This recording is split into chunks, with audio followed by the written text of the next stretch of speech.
Baik, assalamualaikum warahmatullahi wabarakatuh. Sebelumnya perkenalkan, nama saya Wira Setanu, dengan NIM 2307054.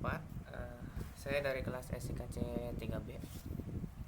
Pada kesempatan kali ini saya akan mempresentasikan tugas ujian akhir semester mata kuliah mesin learning ini. Nah, yang sebelumnya yang saya akan bawakan itu judulnya terkait analisis dan prediksi pengangguran terbuka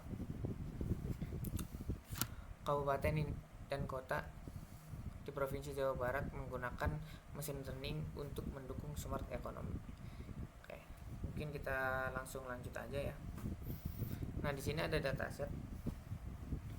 Nah, dataset ini berasal dari BPS atau Badan Pusat Statistik, yang dimana datasetnya berisi beberapa kolom. Yang pertama itu ya bisa dilihat pada gambar yang sebelah kanan ini, ada kolom ID, ada kode provinsi, ada nama provinsi, dan yang lainnya. Nah, di sini jumlah datasetnya itu sekitar ada 451, dan di sini ada 8 kolom ya. Nah, pada dataset ini tuh menggunakan tahun 2007 sampai 2025. Nah, seperti itu. Nah, kemungkinan untuk memodelkan machine learningnya kita menggunakan kolom tingkat pengangguran terbukanya seperti itu. Mungkin lanjut aja ke metode. Di sini ada metode atau proses machine learning. Yang pertama itu ada data cleaning, terus ada label encoding, ada 3 fitur scaling, ada 4 fitur engineering, ada trend split, machine learning, model machine hypertuning, seperti itu. Nah, di sini pada tahap preparation ini dilakukan seperti kayak misalkan missing value, terus kayak misalkan melakukan encoding, kayak misalkan takutnya ada beberapa data-data yang duplikat seperti itu, dan menggunakan nanti tabel apa sih yang atau fitur apa yang bakal dimodelkan seperti itu. Nah, selanjutnya di sini ada dilakukan fitur engineering dengan menambahkan fitur rata-rata pengangguran pengangguran kabupaten atau kota seperti itu. Nah, sebelumnya kan waktu pas UTS kan udah melakukan praktikum ini melanjutkan dari UTS itu. Nah, jadi menambahkan fitur yaitu rata-rata pengangguran per kabupaten ataupun kotanya seperti itu. Nah, selanjutnya di sini ada model yang akan digunakan atau algoritma yang bakal digunakan. Yang pertama itu ada linear regression, yang kedua ada random forest, yang ketiga ada gradient boosting, dan keempat ada decision tree. Nah, di 4 model ini itu yang akan saya gunakan untuk membandingkan kira-kira model mana sih yang baik gitu, model mana yang cocok dengan untuk memprediksi tingkat pengangguran di kabupaten ataupun kota di Jawa Barat seperti itu. Nah, di sini ada hasil evaluasi atau hasil training dan evaluasi modelnya. Nah, berdasarkan hasil evaluasi, model terbaik yaitu ada di random forest, guys.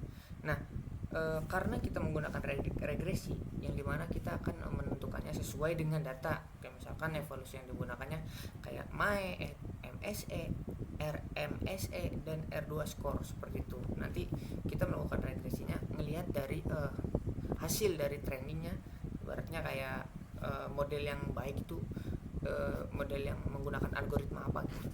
Nah, di sini ada beberapa tabel dan ada hasil grafiknya, guys. Yang dimana di sini model terbaiknya itu ada di random forest.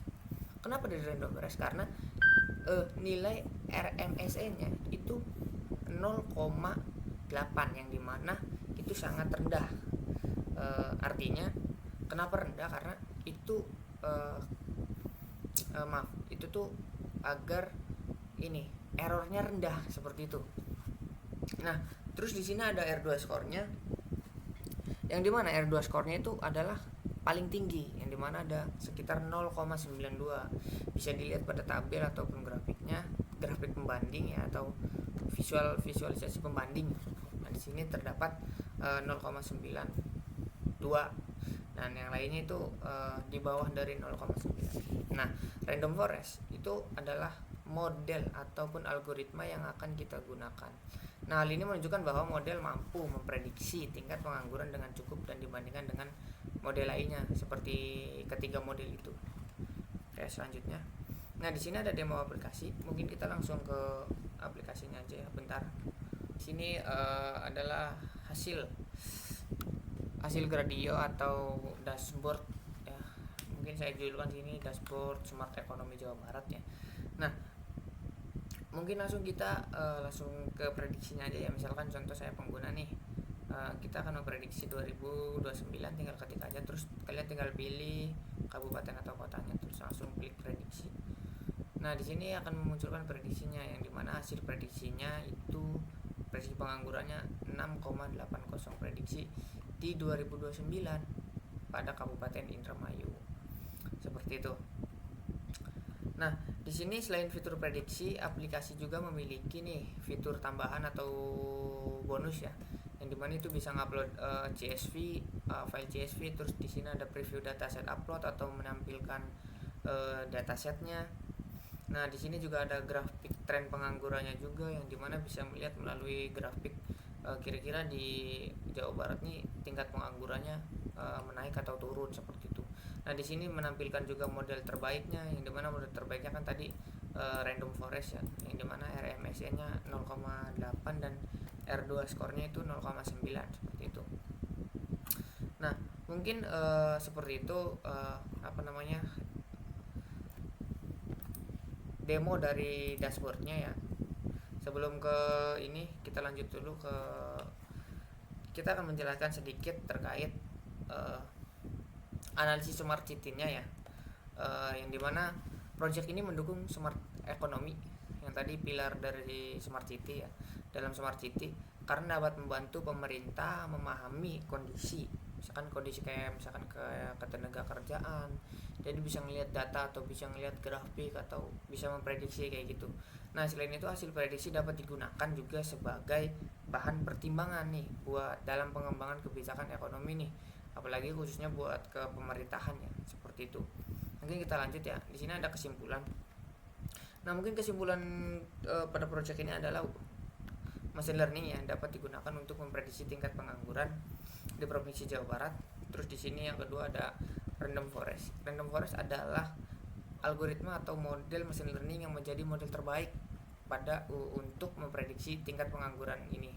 Nah, di sini ada dashboard Gradio berhasil membantu visualisasi data dan implementasi smart ekonomi secara interaktif. Kayak misalkan tadi yang sudah kita demokan, bahwasanya dashboard itu bisa menginformasikan kepada, apalagi khususnya ke pemerintahan atau ketenaga kerjaan, bahwasanya bisa ngelihat per tahunnya itu naik atau turun dari tingkat penganggurannya, seperti itu.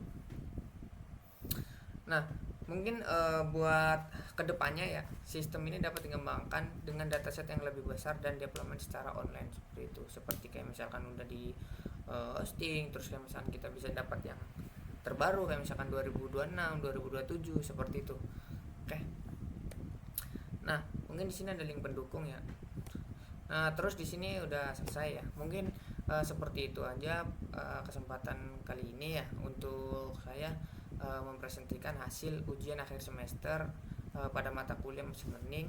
Nah, sebelumnya mohon maaf apabila ada salah kata, ada kurang-kurangan dari saya. Wabillahi taufiq walhidayah. Wassalamualaikum warahmatullahi wabarakatuh.